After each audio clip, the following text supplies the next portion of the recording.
Процесот аплицирање за владини пари од страна на општините, премиерот Христијан Мицкоски очекува да заврши утре. До утре е огласот, но текот на вчерашниот ден имаше некаде околу 10 до 12 општини кои што веќе ги поднесле своите апликации. Очекувам денеска тој процес да забрза и утре да заврши успешно. Нормално потоа следи евалуација на истите, да видиме со што располагаме и потоа започнуваме со реализација на ветената. Општина Карвинци со апликацијата веќе заврши и проектот е на владина маса. Општина Карвинци успешно ја поднесе својата апликација за проект кој што ќе чини некаде со вредност околу 13 милиони денари.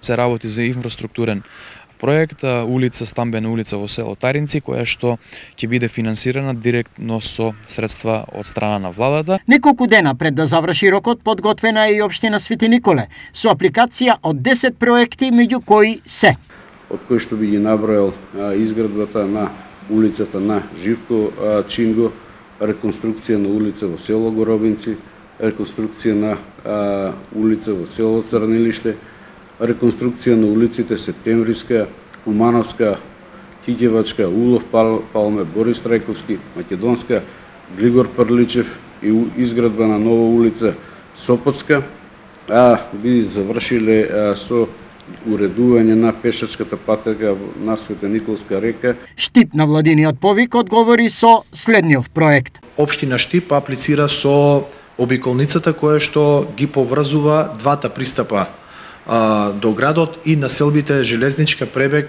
и викенд населбата Плуждино, со што ќе се овозможи побрз проток на возила, перспективно урбанизирање и развој на овој потек и делот од град Штип, можност и околните населби кои што гравитираат околу претходно споменатите и жителите од овие населби да ја користат оваа обиколница, да се намали сообраќајниот метеж кој што се создава заради постоечката инфраструктура. Владата во наредната година за општините ќе издвои 250 милиони евра за комунално инфраструктурни проекти, кои треба да ја подобрат состојбата во оваа сфера, но и да им помогнат на општините, тие полесно да одговорат на граѓанските потреби.